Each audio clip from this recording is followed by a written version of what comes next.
وقت زندگی ہے، اسے بہتر طور پر استعمال کر کے ہم کامیاب ہو سکتے ہیں۔ یہ فوری ضائع ہونے والی ایسی چیز ہے جسے نہ چھوا جا سکتا ہے اور نہ ہی اسے کسی طریقے سے ذخیرہ کیا جا سکتا ہے۔ یہ برف کی طرح ہے، اگر استعمال نہ کریں گے اور باہر رہنے دیں گے تو پگھل جائے گی۔ گزرے ہوئے لمحات کو کوئی پکڑ نہیں سکتا، جس طرح سورج اور چاند کو اپنے امور اور زمین کو اپنی گردش سے روکا نہیں جا سکتا، اسی طرح وقت کو بھی اپنے تسلسل سے روکا نہیں جا سکتا۔ گھڑی کی جانب دیکھیں، کتنی تیزی سے وقت گزر رہا ہے اور ہماری زندگی کم ہو رہی ہے۔ وقت کو نہ تو خریدا جا سکتا ہے اور نہ ہی فروخت کیا جا سکتا ہے۔ وقت ہر انسان کی اپنی متاع ہے۔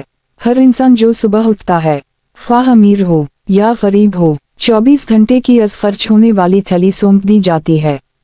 ہر انسان یہ 24 گھنٹے کی تھیلی جو اسے دوسرے انسانوں کے مساوی ملی ہے، اسے خود کے مفاد میں بھی استعمال کر سکتا ہے اور اسے ضائع کر کے خود کو نقصان بھی پہنچا سکتا ہے۔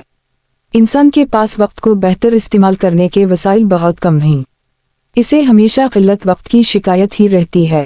وہ بہت سارے کام فرصت کے اوقات میں کرنا چاہتا ہے، مگر یہ زندگی ہے، اس میں اسے فرصت کا کوئی لمحہ میسر نہیں آتا۔ انسان نے اپنے آپ کو دنیا کے کاموں میں اس قدر الجھا لیا ہے کہ اب اسے فرصت تو صرف قبر میں ہی مل سکتی ہے، لیکن وہ قبر کے معاملات میں غور نہیں کرتا۔ وقت کو دولت اور سونا کہنا بھی وقت کی ناقدری ہے۔ دولت اور وقت دونوں ہی انسان کے لیے نعمتیں ہیں۔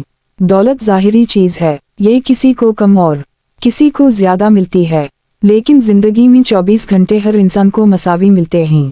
ہر انسان کے پاس جو زندگی ہے وہ آج کی زندگی ہے۔ آج کل ہم نے دفتر اور کاروبار کے اوقات کو ہی اصل زندگی سمجھ رکھا ہے۔ سیٹھ افسر اور صاحب کے غلام ہو کر رہ گئے ہیں۔ ہماری مصروفیات محض انہیں خوش رکھنے کی حد تک رہ گئی ہیں۔ ہم نے ان کی دنیا بنانے کے لیے اپنی آخرت کو تباہ کرنے کا راستہ بنایا ہوا ہے۔ ہمیں وقت کے بارے میں احساس کرنے کی ضرورت ہے۔